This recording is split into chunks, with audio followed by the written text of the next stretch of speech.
আদিবাসী সমাজের একটি গুরুত্বপূর্ণ অনুষ্ঠান বলা যেতে পারে, গুরুত্বপূর্ণ উৎসব বলা যেতে পারে করম পরব। তা ইতিমধ্যেই শুরু হয়ে গিয়েছে এবং এই পুজো আদিবাসীরা নিষ্ঠা ভরে করে থাকেন।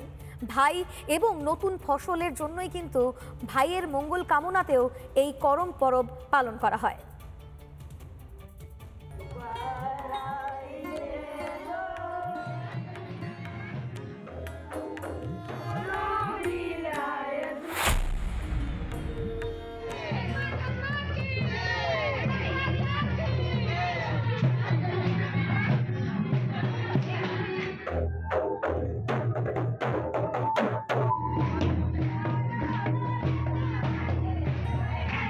আমাদের আদিবাসীদের রীতি রিওয়াজ আছে, সব রীতি রিওয়াজ মেনে আজকে আমাদের প্রাকৃতিক দেবতা করম রাজার আজকে আমাদের আরাধনা পূজা সারা রাত চলবে, সকাল অবধি চলবে। সকালে আমরা এটা বিসর্জন দিব নদীতে বিসর্জন দেওয়ার পর আমাদের আজকের এই যে করম রাজার আরাধনাটা আমাদের সমাপ্ত।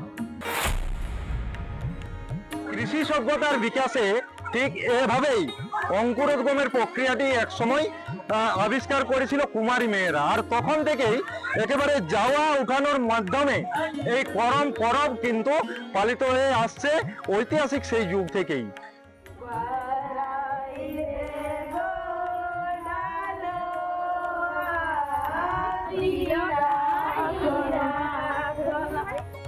সামাজিকভাবে বিভিন্ন বিবর্তন হলেও এই সংস্কৃতির কোনো কিন্তু এখনো পর্যন্ত পরিবর্তন হয়নি। এভাবে কুমারী মেয়েরা যাওয়া পাতানোর পাশাপাশি আজকে করমের নাচ গীতে একেবারে মেতে উঠেছে।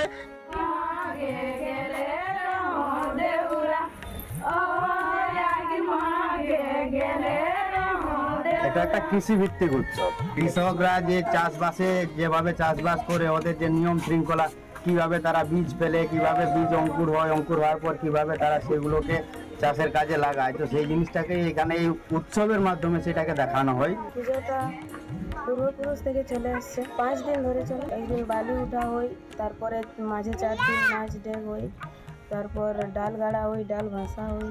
দীর্ঘ এই যে সময়, সেই সময়ে বহু কিছুর পরিবর্তন হলেও করম গীত বা করম আঁকার কোনো পরিবর্তন হয়নি। পুরুলিয়া থেকে অরবিন্দ মাহাতোর রিপোর্ট, রিপাবলিক বাংলা।